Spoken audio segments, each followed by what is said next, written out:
إن الحمد لله نحمده ونستعينه ونستغفره ونتوب إليه ونعوذ بالله من شرور أنفسنا ومن سيئات أعمالنا. من يهده الله فهو المهتد ومن يضلل فلن تجد له وليا مرشدا. أشهد أن لا إله إلا الله وحده لا شريك له وأشهد أن محمدا عبده ورسوله صلوات الله وسلامه عليه وعلى آله وصحبه ومن والاه وبعد. يوصيكم بتقوى الله عز وجل القائل في محكم تنزيله بعد أعوذ بالله من الشيطان الرجيم: يا أيها الذين آمنوا اتقوا الله حق تقاته ولا تموتن إلا وأنتم مسلمون. وقال نبينا صلى الله عليه وسلم: حفت النار بالشهوات وحفت الجنة بالمكاره. Rawahu Muslim. Mga kapatid sa pananampalatayang Islam, ngayon ay narito tayo sa mundong ito at alam natin na tayo ay binigyan ng Allah subhanahu wa ta'ala ng kainaman sa lahat ng kanyang mga nilikha bilang tao. At ang tao ay binigyan ng Allah subhanahu wa ta'ala ng kainaman sa lahat ng tao. Ang Muslim ay binigyan ng Allah subhanahu wa ta'ala ng kainaman sa lahat ng tao. Ang ummah ng Propeta Muhammad sallallahu alaihi wasallam ay binigyan ng kainaman ng Allah subhanahu wa ta'ala sa lahat ng nasyon, sa lahat ng ummah. At bakit?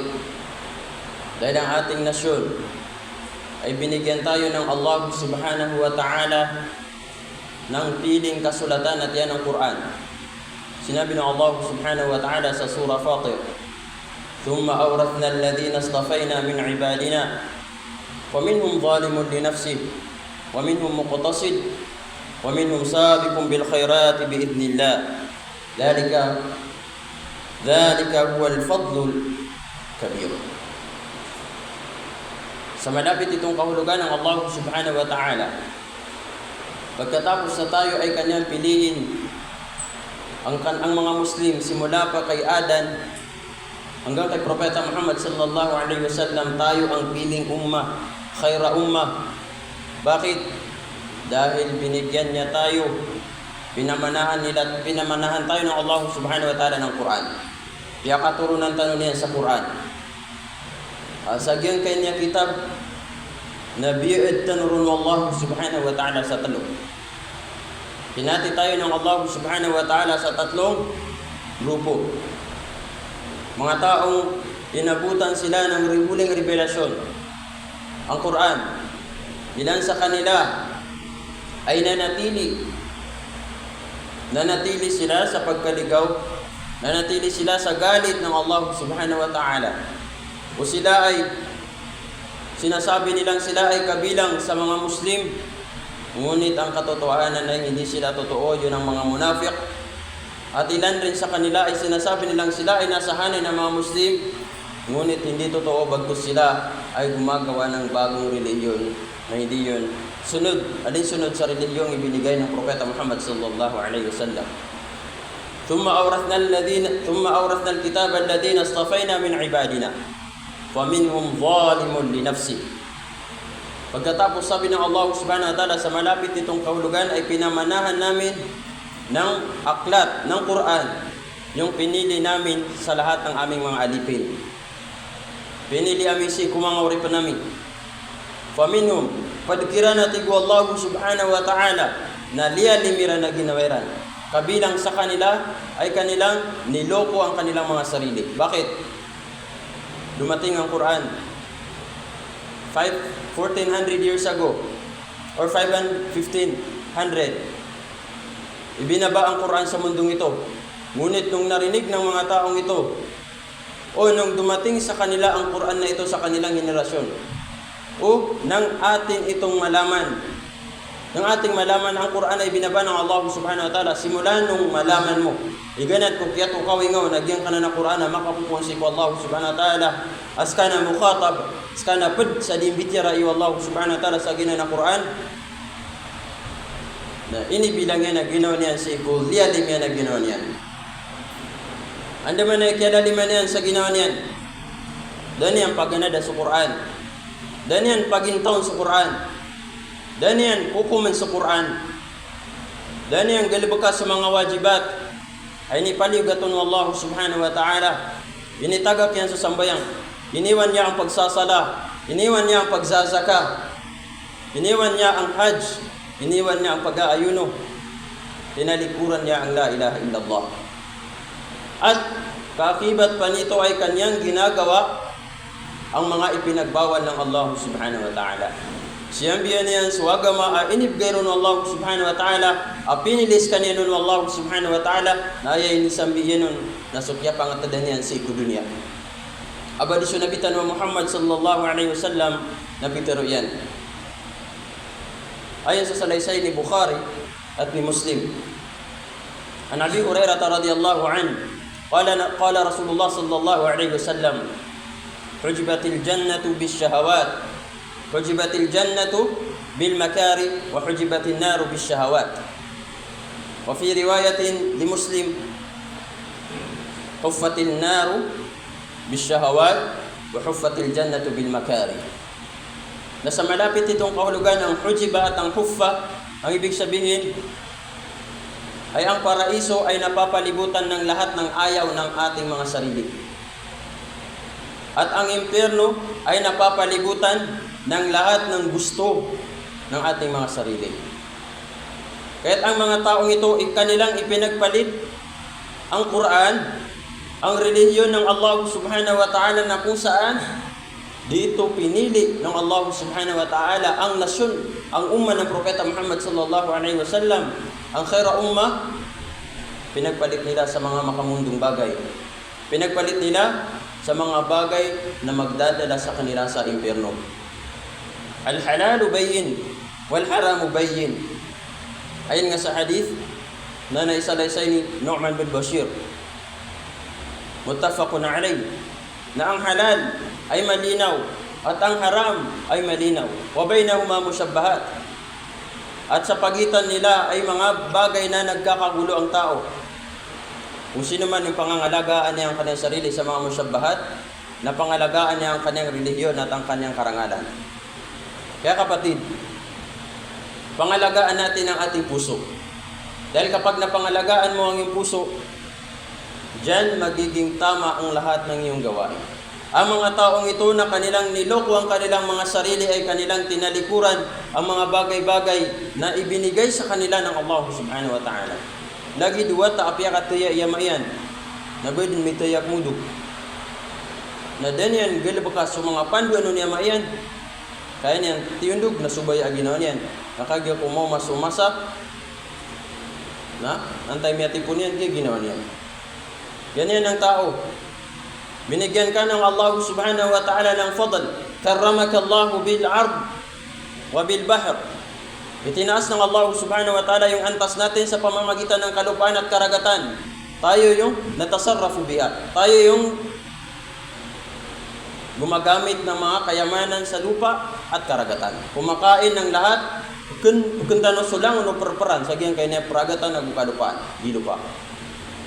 Nagubili tanu Allah subhanahu wa ta'ala rinis kiyan tanu niyan sa giyang kay niya lupa agu ragat. Wa faddalnahum ala kathirin mimman khalaqna tafdila. Agu bigan tanu Allah subhanahu wa ta'ala sa kalbihan. Binigyan tayo ng Allah subhanahu wa ta'ala ng napakataas na kainaman sa lahat ng kanyang mga nilikha. Inipuro ka wallahu subhanahu wa ta'ala sa iko sapi. Inipuro ka wallahu subhanahu wa ta'ala sa iko lagid ka manusia. Sabab sa bialoy kanya na Muslim, kiyumpleto niyan sulim mo iyarka. Say ko kaya baloyan iyarka a Muslim. Ini baba iyan raka sa Quran. Piyaki pangwarisan yan raka sa Quran. Say ko nabitan wa Muhammad sallallahu alaihi wasallam. Amataan na sa mga nabi, na di tanong kirang kapangwarisan sa tamok, na iya kapangwarisan tanong kirang na sa ilmo. Nakuan tanong sa ilmo. Makapantag sa giyang kay niya Quran, apya kipang warisan tanong Allah subhanahu wa ta'ala si kudar tanupan kau mayo kapatay. Wa minhum muqtasid. Nabiyaad siran Allah subhanahu wa ta'ala na aya ikadua na muqtasid. Siran sa mga tao matatago siran sa loob. Napapabilang sila sa gitna. ginagawa nila ang mga wajibat. Ginagawa nila ang mga wajibat at iniiwan nila ang mga muharramat. Ngunit, ginagawa lang nila ang iba sa mga sunnah, mga mustahabbat. Ginagawa lamang nila ang ilan sa mga bagay na gusto nilang gawin sa mga sunnah ng Propeta Muhammad sallallahu alaihi wasallam. Hindi naman sila kabilang doon sa mga nalugi, ngunit sila ay kabilang doon sa mga taong nasa gitna. Pangatlo ay yung sinabi ng Allah subhanahu wa ta'ala, وَمِنْهُمْ سَابِقٌ بِالْخَيْرَاتِ بِإِذْنِ اللَّهِ. At ilan sa kanila ay nagpaligsahan sa mga kabutihan. Ito yung mga sahaba. Ito yung mga tabi'in. Ito yung mga tabi'in. Na kung ating susuriin, sila ay nagpaligsahan, sila ay nagunahan sa kung sino yung marami ang memorize sa Quran, may sabuhay sa Quran dahil ang mga sahaba, ang mga tabi'in, hindi nila i-memorize ang Quran hanggat sa hindi nila ito na isa sa buhay. Kaya kung ating babalikan si Umar bin al-Khattab, kung hindi pinalimot sa akin, sa loob ng 3 taon niya, memorize ang surah Al-Baqarah. Dahil ang rason, takot siya na baka hindi niya may sabuhay. Kaya mga kapatid, tanungin natin ang ating mga sarili kung saan natin gusto. Doon tayo sa mga tao na sila ay nagpaligsahan sa pag-ibig o pagmamahal ng Allah subhanahu wa ta'ala sa pamamagitan ng paggawa ng lahat ng ipinagutos ng Allah subhanahu wa ta'ala at pag-iwas ng lahat ng ipinagbawal ng Allah subhanahu wa ta'ala at ang mga sunnah ng Propeta Muhammad sallallahu alaihi wasallam. Ang mga sahaba kapag narinig nila ang sunnah ng Propeta Muhammad sallallahu alaihi wasallam, hindi sila makakatulog. Because hindi nila ito nagagawa. Naguunahan sila sa paramihan ng ibadah. Kaya't yung mga mahihirap sa kanila, yung mga mahihirap, yung mga natutulog lang, yung mga ahlus sufa, sila ay natutulog lang sa likod ng moske. Naiinggit sila sa mga mayayamang sahabi. Bakit? Yung mga mayayaman, sabi nila, Ya Muhammad sallallahu alaihi wasallam, ang kanilang mga sarili at ang kanilang kayamanan ay nagagamit nila sa din ng Allah subhanahu wa ta'ala. Kaya tinuruan sila ng Propeta Muhammad sallallahu alaihi wasallam ng tasbih. Tinuro sa kanila yung subhanallah, alhamdulillah, Allahu akbar. At ito ay ginawa nila itong bagay na ito. Sila ay nananatili sa masjid hanggang sa napansin ito ng mga mayayaman. At nung nalaman ito ng mga mayayaman, ay kanila itong ginawa. Then pumunta na naman sila kay Propeta Muhammad sallallahu alaihi wasallam at sinabi sa kanila ng Propeta Muhammad sallallahu alaihi wasallam yung aya nung sabihin nila na nalaman na naman ng mga mayayaman, ano ang gagawin namin? Hindi namin sila maabutan ng fadl. Sinabi ng Propeta Muhammad sallallahu alaihi wasallam, "Dalika fadlullah yu'tihi man yasha." Yan ang fadl, kainaman na ibinibigay ng Allah subhanahu wa ta'ala sa kung sino man ang kanyang ginusto. Kung sino man ang kanyang ginusto. Kaya doon sa aya ay mababasa natin na biidnillah, sa kapahintulutan ng Allah. Dahil kung tayo ay magpapaligsahan, kung sino yung bibigyan sa atin, kung sino yung mas mayaman sa atin, bibigyan ng fadl ng Allah subhanahu wa ta'ala, hindi natin siya maabutan. Dahil kayo mga mayayaman, kapag kayo ay nag-ibada, hindi lang isang ibada yung magagawa ninyo kasi pati yung kayamanan nyo ay nag-iibada. Kumpara sa isang mahirap lamang na nag-iibada siya at nagkakaroon siya ng gantimpala sa kanyang ibada, ngunit ang kanyang kayamanan na hindi masyado. Ang nagagawa lang lamang niya ay yung mga obligado sa kanya. Ngunit kung yung paramihan na hindi niya kaya yung paramihan. Kung mag-jihad siya ay katawan lang niya yung kaya niyang dalhin at kanyang armas, ngunit hindi yung katulad ng mga mayayaman. Kung magpapakain siya ng mga mahihirap, ang kaya lang niya siguro pakainin 3 or 4, pero yung mayaman kapag siya ay nagpakain ay marami yung kanyang nagagawa. Kung mag-hajj yung mahirap, kaya lamang niya 1 beses sa kanyang buhay. Ngunit kapag ang nag-hajj ay yung mayaman, ay baka taon-taon siyang nag-hajj. Ganun din na kung magbibigay ng zakah, yung mahirap, baka hindi abutin ng nisab yung kanyang kayamanan. Ngunit ang mayaman, kapag siya ay nagsaka, pwedeng abot ng 1,000,000 o ilang libo ang kanyang mga zakah. Kaya mga kapatid, tanungin natin ang ating mga sarili kung saan tayo napabilang sa 3 taong ito na binigyan ng Allah subhanahu wa ta'ala ng pamana. Pinamana sa atin ng Allah subhanahu wa ta'ala ang Quran. At sinabi niya, at ito ay katotohanan na ilan sa atin, mahanap mo, ang kanyang Quran ay nakalagay lang sa kabinet. Zalimun li nafsi. Ang mga taong ito ay kanilang niloko, fa'id. Niloko ang kanilang mga sarili. At ang pangalawa, yung mga tao na katamtaman. Sara di ko di mga simbayang. Sara, pagkabigay ko sa diyakat. Pwede ko di mga kasunat. Sara, yang gilbagangan sa mga wajib. Nasiran sa mga tao, bayna-bayna. Kung mga limus Allah subhanahu wa ta'ala, napakasulsiran sa surga. Kung mga limus Allah subhanahu wa ta'ala, napakadidasiran ko naraka. Siku Allah subhanahu wa ta'ala imataw kukumaniran. Ikatlo na, upama ko panigurado ka. Kasi kung kau markaw kapatay, abutan ka ng kamatayan na ikaw ay makakapasok sa paraiso, dun ka sa pangatlo. Sabi kong bil khairat. Sila ay nagpaligsahan sa mga kabutihan. Dhalika fadlullah yu'tihi man yasha. Yan ay fadl ng Allah subhanahu wa ta'ala, binibigay niya sa kung sino man yung kanyang gusto. Kaya tayo ay humingi kay Allah subhanahu wa ta'ala ng kapatawaran. Tayo ay humingi kay Allah subhanahu wa ta'ala ng gabay. Nang sa gayon ay mapabilang tayo sa mga nagsipaligsahan sa mga mabubuting gawain. Sila yung mga tao na papasok sa paraiso, na ilan sa kanila ay papasok na bighairi hisab. Hindi na dadaan sa paglilitis.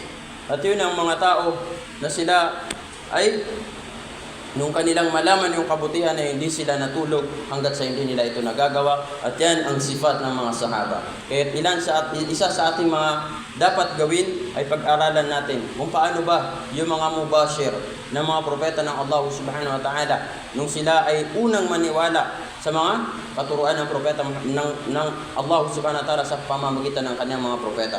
Simula kay Adan, si Ibrahim, si Nuh, sa lahat ng mga propeta ng Allah subhanahu wa ta'ala at lalong-lalo na sa kanyang pinakahuli-hulihang propeta, yan ang pinakamalapit sa atin. Yan ang naabutan natin ang totoong kwento sa kanila, ang mga sahaba, ridwanullahu alaihim. Kaya isa sa mga kainaman na binigay sa atin ng Allah subhanahu wa ta'ala, tayong mga nahuling ummah ng propeta Muhammad sallallahu alaihi wasallam, ay mayroon tayong gabay na susundin. Mayroon tayong gabay na susundin. At yun ang sunna ng propeta Muhammad sallallahu alaihi wasallam na pinangalagaan ng mga sahaba at ng mga tabi'in. At ito ay hindi iniwan ng mga tabi'in hanggang sa hindi nila ito na isusulat sa atin. Dahil mangyayari yung panahon na katulad ng panahon natin ngayon. Kakaunti lamang yung marunong magbasa ng Quran ng tama. Kakaunti lamang yung nakakaintindi ng ibig sabihin ng Quran ng Arabic. Kakaunti lamang yung nakakaintindi ng tafsir o yung mga ibig sabihin, yung mga sababun nuzul, dahilan kung bakit ibinaba ang aya na ito. Yung dahilan kung para kanino ang aya na ito. Saan ibinaba ang aya na ito? Para kanino ang aya na ito? Kakaunti lamang. Ito ay panahon na kung saan kung pipiliin mo yung 100 na umma ng propeta Muhammad sallallahu alaihi wasallam na kanyang sinasabi ang kanyang sarili ay Muslim, ngunit kung pababasahin mo ng Fatiha, maaaring 10 lamang dito ang tama. At doon pa sa 10 yun, ay maaaring may mahanap ka pa doon na hindi niya naiintindihan ang ibig sabihin ng Fatiha. At kung mahanap mo man doon ang naiintindihan niya ang ibig sabihin ng Fatiha, ay hindi na ito kayang isalaysay sa kung ano ba ang mga nilalaman nito. Kaya mga kapatid, inna Allah yaghfiru dhunuba jami'a. Astaghfirullah li wa lakum wa li sa'iril muslimina min kulli dhanbin fastaghfiruhu innahu huwal ghafurur rahim. Astaghfirullah.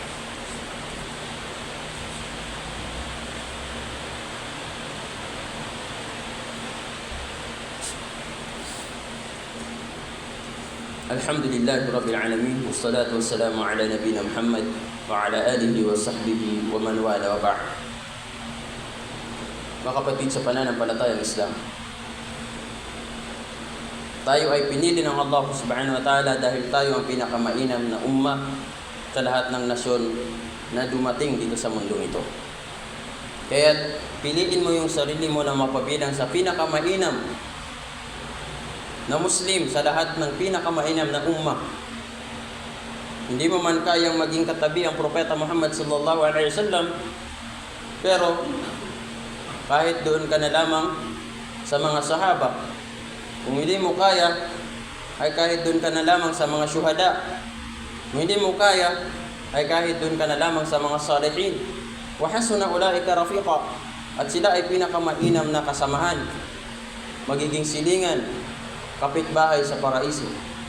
Kaya't mga kapatid, kung mag-set ka ng goal dito sa mundong ito, ay nagsiset tayo ng napakataas na goal. Kaya't ganun din yung gawin natin sa ating kabilang buhay. Kung magsiset tayo ng goal, bakit hindi natin pangarapin ang Jannatul Firdausil A'la? Tayo ang pinakamainam na paraiso ng Allah subhanahu wa ta'ala. Kaya't katakutan natin ang Allah subhanahu wa ta'ala sa lahat ng oras, sa pamamagitan ng paggawa ng lahat ng kanyang pinagutos at pag-iwas sa lahat ng kanyang ipinagbawal. Haythu qala Allah tabaraka wa ta'ala, Ya ayyuhalladhina amanu ittaqullaha haqqa tuqatih. O kayong mga mananampalataya, katakutan ninyo ang Allah subhanahu wa ta'ala ng tunay na pagkatakot. Dahil tayo ay mga tao, nakakalimot. Kaya't kailangan natin ng baon, wa khairu zadit taqwa, at ang pinakamainam na baon na yung pagkatakot kay Allah subhanahu wa ta'ala. Ito yung pagkakaroon mo ng konsensya na hindi mo iiwan ang mga wajibat. Hindi mo gagawin ang mga muharramat. Yan ang pagkatakot kay Allah subhanahu wa ta'ala, simula sa la ilaha illallah hanggang sa pinakamaliit na gawain, kahit pagtatanggal lang ng mga harang sa daan. Ganun din ang pag-iwas mo sa pagtatambal kay Allah subhanahu wa ta'ala at ang lahat ng bagay na konektado dito at sa pinakamaliit na uri ng kasalanan. Wala tamutunna illa wa antum muslimun. At huwag kayong mamamatay, magpatuloy kayo sa gawain yun hanggang sa abutan kayo ng kamatayan. Wala tamutunna illa wa antum muslimun. Huwag kayong mamamatay maliban lamang na kayo ay nandun sa estado na pagka-Muslim. Pagka-Muslim, kung hindi mo kaya na straight ka, ay kung kaya mo na straight ka, go. Kung kaya mo pa na mag-progress yung pag-iman mo, sa pagka-Muslim mo, gawin mo hanggang sa abutan ka ng kamatayan. Pero wag mong gagawin na ikaw ay pumupunta sa baba.